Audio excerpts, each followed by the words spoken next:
నమస్తే, నా పేరు Shivaji. Welcome to our channel. Jaganmohan Reddy గారి హయాంలో 2019 నుంచి 2024 వరకు తిరుమల తిరుపతి దేవస్థానానికి సంబంధించి లడ్డూ తయారీలో వాడినటువంటి నెయ్యి కల్తీ నెయ్యి అనే ఆరోపణలు రావడము, దానికి సంబంధించి సుప్రీంకోర్టు ఆదేశాలతో ఏర్పాటైనటువంటి సిట్ విచారణ దూకుడు పెంచడము, దానికి సంబంధించి మొన్నటికి మొన్న ఆ ప్రొక్యూర్మెంట్ మేనేజర్ ఎవరైతే ఉన్నారో, జిఎం ఎవరైతే ఉన్నారో సుబ్రహ్మణ్యాన్ని అరెస్ట్ చేసినటువంటి విషయం కూడా మనకు అందరికీ తెలిసిందే. అందులో భాగంగానే మొత్తం ఇప్పుడు ఒక డజన్ అంటే 12 మందిని అధికారులను అయితే అరెస్ట్ చేయడం జరిగింది. సో రాజకీయ నాయకులు ఎలాగో తప్పించుకుంటా ఉన్నారు, అధికారులు బలైపోతున్నారు. సో ఇక్కడ ఒకటి మనం గుర్తుపెట్టుకోవాలి, కేవలం అధికారులు మాత్రమే అనుకుంటే, రాజకీయ నాయకుల ఇన్వాల్వ్మెంట్ లేకుండా ఉంటే, అప్పటి ఈవోగా చేసినటువంటి ధర్మారెడ్డి ఇన్వాల్వ్మెంట్ లేకుండా, అప్పటి చైర్మన్గా పనిచేసినటువంటి సుబ్బారెడ్డి గారి ఇన్వాల్వ్మెంటో లేకపోతే కరుణాకర్ రెడ్డి గారి ఇన్వాల్వ్మెంటో లేకుండా కేవలం అధికారులు మాత్రమే 250 కోట్ల రూపాయల విలువ చేసే నెయ్యిని ప్రొక్యూర్ చేసి 250 కోట్ల కుంభకోణం చేయడానికి కుదురుతుందా? చిన్న కామన్ సెన్స్ ఎలా కుదురుతుంది? అప్పటి ప్రభుత్వ పెద్దల ఇన్వాల్వ్మెంట్ లేకుండా, ఈఓ ఇన్వాల్వ్మెంట్ లేకుండా, ఒక చైర్మన్ ఇన్వాల్వ్మెంట్ లేకుండా కేవలం అధికారులే చేశారంటే నిజంగా హాస్యాస్పదంగా ఉంది. మొత్తానికి 12 మందిని అయితే అరెస్ట్ చేశారు. మొన్నటికి మొన్న ఆ ప్రొక్యూర్మెంట్లో జిఎంగా పనిచేసినటువంటి సుబ్రహ్మణ్యాన్ని కూడా అరెస్ట్ చేశారు. ఈ కేసులో అసలు ట్విస్ట్ ఏంటంటే, కల్తీ నెయ్యి జరిగిందని చెప్పి ఆయన ఎవరైతే చెప్పాడో, ఫిర్యాదు చేశాడో, ఆయన కూడా ఒక నిందితుడైనాడంట. మేబీ ఏమన్నా పంపకాల్లో తేడా వచ్చి దొరికిపోయాడో ఏమో తెలియదు, మరి కేసు పెట్టాడో ఏమో తెలియదు మరి. సో మొత్తానికి 12 మందిని అరెస్టు చేశారు. అదేవిధంగా వీళ్ళు ఆ 250 కోట్ల రూపాయల కుంభకోణాన్ని కేవలం లక్షలకు ఆశపడి, వెండి నాణ్యాలకు ఆశపడి, సెల్ ఫోన్లకు ఆశపడి హిందువుల మనోభావాలతో ఆడుకున్నారు. 20 కోట్ల లడ్డూలు, కల్తీ నెయ్యితో తయారు చేసినటువంటి లడ్డూలకు వీళ్ళే సూత్రధారులుగా తయారయ్యారు. ఇప్పుడు ఇక్కడ చూడండి, టీటీడీలో అక్రమార్కులు, కల్తీ నెయ్యి నిందితుల్లో 12 మంది అధికారులు. ఏసీబీ కోర్టులో మెమో దాఖలు చేసిన సిట్, వారిలో ఇప్పటికే అరెస్ట్ అయిన సుబ్రహ్మణ్యం, జాబితాలో 5 డైరీ నిపుణులు, ప్లాంట్ తనిఖీ చేయకుండానే అనుకూల నివేదికలు. ఈ కేసులో ఫిర్యాదుదారే నిందితుడైన వైనం. అదే నేను చెప్పాను కదా, ఏదైనా పంపకాల్లో తేడా వచ్చినట్లుంది, అందుకని ఫిర్యాదు చేశాడు. ఇప్పుడు విచారణ చేస్తా ఉంటే అతను కూడా దొరికిపోయాడు. కల్తీని దాచిన ఎఫ్ఎస్ఎస్ ఏఐ ప్యానెల్ సభ్యుడు, క్రమశిక్షణ చర్యల సెక్షన్ ఉద్యోగే క్రమశిక్షణ తప్పారు. లంచంగా నగదు, వెండి నాణ్యాలు, మొబైల్ ఫోన్లు. ఇది చూడండి, టీటీడీలో అక్రమార్కులు, డైరీ నిపుణులకు లక్షల్లో లంచాలు. టీటీడీకి నెయ్యి సరఫరా చేసే డైరీలు కాదు, ఒక చుక్క పాలు కూడా సేకరించినటువంటి డైరీలకు లక్షలకు కకృతిపడి, సెల్ ఫోన్లకు కకృతిపడి, వెండి నాణ్యాలకు కకృతిపడి, అదేవిధంగా ఇక్కడ అధికారులు ఎవరైతే ఉన్నారో వాళ్లకు భయపడి, అక్కడ అప్పట్లో ఉన్నటువంటి రాజకీయ పార్టీలోని పెద్దల మన్ననలు పొందడానికి హిందువుల మనోభావాలతో ఆడుకున్నారు.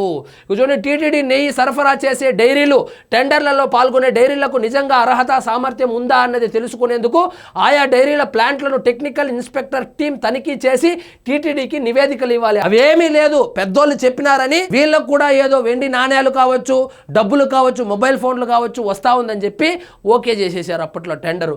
కల్తీని ప్రస్తావించకుండా కప్పదాటు. సురేంద్రనాథ్ బెంగళూరులో డైరీ కెమిస్ట్రీ డివిజన్కు హెడ్గా ఫుడ్ సేఫ్టీకి సంబంధించిన కేంద్ర ప్రభుత్వ సంస్థ ఎఫ్ఎస్ఎస్ ఏఐ ప్యానెల్ మెంబర్గా ఉన్నారు. ప్రసాదాల తయారీకి వినియోగించే నెయ్యి కల్తీ అయిందని తెలిసి కూడా ఆ విషయం దాచిపెట్టారు. ఇక్కడ అందరూ దొంగలే, అందరూ కలిసి గత ప్రభుత్వ పెద్దలతో కుమ్మక్కయ్యి, ఈ అధికారులు కూడా కుమ్మక్కయ్యి హిందువుల మనోభావాలతో ఆడుకున్నారు.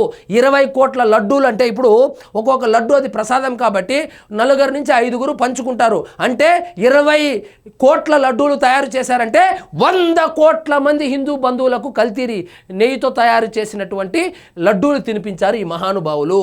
అడుగడుగున అక్రమాలకు పాల్పడ్డారు. డైరీలు కావచ్చు, అప్పట్లో పనిచేసినటువంటి అధికారులు కావచ్చు, ఆ కల్తీనా కాదని చెక్ చేసేటువంటి ఆ ల్యాబ్ కెమిస్ట్రీ కావచ్చు. ఈ విధంగా ఇక్కడ చూడండి, సురేంద్రనాథ్ అనే ఆయన ఆ నెయ్యిని చెక్ చేసి అది కల్తీదని తెలిసినా కూడా కాదు అని చెప్పి లెటర్ ఇచ్చాడంట. సో డైరీ నిపుణులతో పూర్వ జిఎంలు కుమ్మక్కు.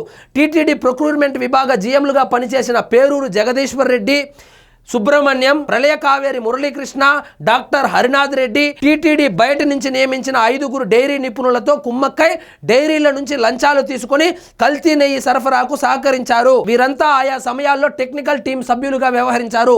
బోలేబాబా, వైష్ణవి, మాల్గంగా, ఏఆర్ డైరీల ప్లాంట్లను తనిఖీలు చేయడానికి కమిటీ ఏర్పాటైంది. ఈ కమిటీ యొక్క పని ఏంటంటే ఆ డైరీలు ఎవరైతే ఆ బిడ్డింగ్లో పాల్గొన్నటువంటి డైరీలు ఎవరైతే ఉన్నారో వాళ్ళు ఎంత పాలు సేకరిస్తూ ఉన్నారు, నెలకు ఎంత నెయ్యి ఉత్పత్తి చేస్తూ ఉన్నారు, వాళ్ళ కంపెనీ టర్న్ ఓవర్ ఎంత, అదేవిధంగా అక్కడ శుచి శుభ్రత ఏ విధంగా ఉంది, అది నిజంగా అసలు డైరీనా కాదా అని చెప్పి వాళ్ళు లెటర్ ఇవ్వాల్సినటువంటి ఈ కమిటీ సభ్యులు డైరీలతో కుమ్మక్కయ్యి లంచాలకు ఆశపడి లక్షల రూపాయల డబ్బులు లంచాలుగా తీసుకొని సెల్ ఫోన్లు తీసుకొని ఆ వెండి నాణ్యాలు తీసుకొని హిందువుల మనోభావాలతో ఆడుకున్నారు.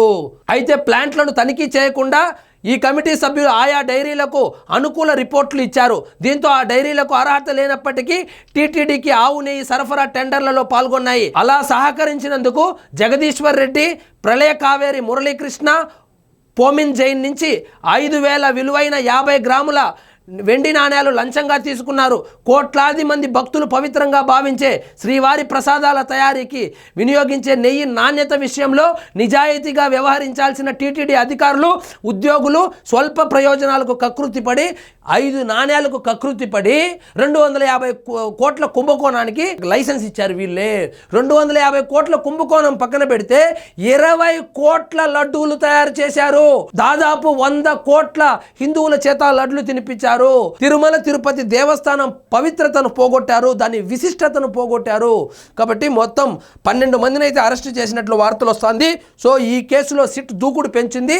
సో అప్పట్లో పనిచేసినటువంటి చైర్మన్లు కావచ్చు, ఈఓలు కావచ్చు, వాళ్ళ ఇన్వాల్వ్మెంట్ లేకుండా కేవలము వెండి నాణ్యాలకు మాత్రమే కకృతిపడి ఇంత పెద్ద స్కామ్ జరిగింది అంటే చిన్న పిల్లోళ్ళు కూడా నమ్మరు. మొత్తానికి విచారణ జరుగుతోంది. సో చిన్న చేపలు అయితే దొరుకుతూ ఉంది, పెద్ద తిమింగలాల కోసం వేట అయితే మొదలుపెట్టారు. మరి చూద్దాం ఏం జరుగుతుందో. సో ఇదండి ఈరోజు మన టాపిక్. మీకు ఈ వీడియో నచ్చినట్లయితే లైక్ చేయండి, షేర్ చేయండి, ఛానల్ మాత్రం సబ్స్క్రైబ్ చేసుకోవడం మర్చిపోవద్దు.